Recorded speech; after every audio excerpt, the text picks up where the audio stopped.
Hey there, friends, and welcome back to the Advocate Voice podcast, where we talk about living life boldly, bravely, and on your own terms, especially when rare and chronic illness is along for the ride. Today, we're diving into something super timely: how to celebrate July 4th without burning out. Because, let's be real, holidays can be hard when you're living with unpredictable symptoms, fatigue, or sensory challenges. So grab your favorite cozy drink, get comfy, and let's chat about how to keep the holiday spirit alive without sacrificing your health.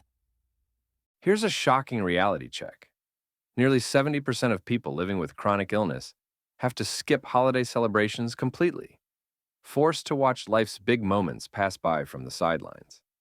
That statistic really hits hard when you think about how many people are silently struggling, especially during major holidays like July 4th. Well, what's fascinating is how this ties into a larger conversation about invisible disabilities. The traditional all day celebration model just doesn't work for a huge portion of our population. So, what are the most effective strategies you've seen for managing these celebrations while dealing with chronic conditions? Let me share something game changing. It's called energy budgeting.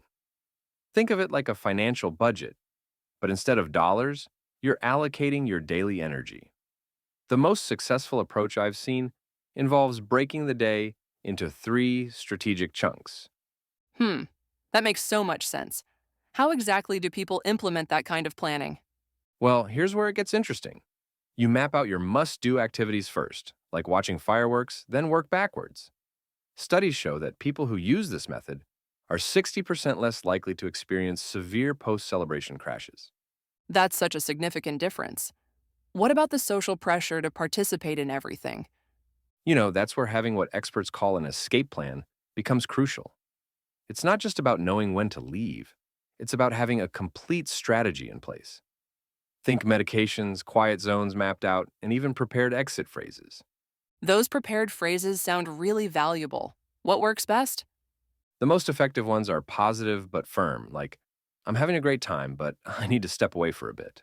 But here's what's fascinating: research shows that when one person sets these boundaries, it creates a ripple effect, empowering others to do the same. That's such an important point about the broader impact. How are people reimagining celebrations to be more inclusive? This is where innovation really shines. Some communities have started offering sensory friendly viewing areas for fireworks, while others host morning celebrations with sparklers at dawn. And get this: virtual celebrations have seen a 300% increase in participation since 2020. Those adaptations sound really thoughtful. What's been the emotional impact of these changes? Well, that's actually one of the most surprising findings. 85% of people who switched to modified celebrations report feeling more connected to the holiday's meaning, not less. They're focusing on what truly matters rather than just following tradition. That's fascinating. How do you suggest people start making that transition? The most successful approach I've seen starts with what I call the core value exercise, identifying what actually matters most about the holiday. Is it the specific activities, or is it the feeling of connection? Studies show that people who do this exercise are twice as likely to create sustainable celebration traditions. And what about maintaining those changes long term? Here's where having what experts call comfort scripts becomes essential. These are pre planned responses for when well meaning friends or family push back. But here's the key finding: 90% of people report that once they clearly communicate their needs, their social circle becomes supportive. That's such a powerful transformation. Any final thoughts on redefining celebration success? This really brings us full circle. Joy isn't about doing everything or being everywhere.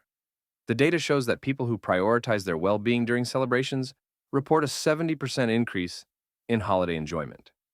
Whether that's watching fireworks from your backyard or hosting a morning pancake party, it's all valid, it's all celebration, and most importantly, it's all worthy of respect.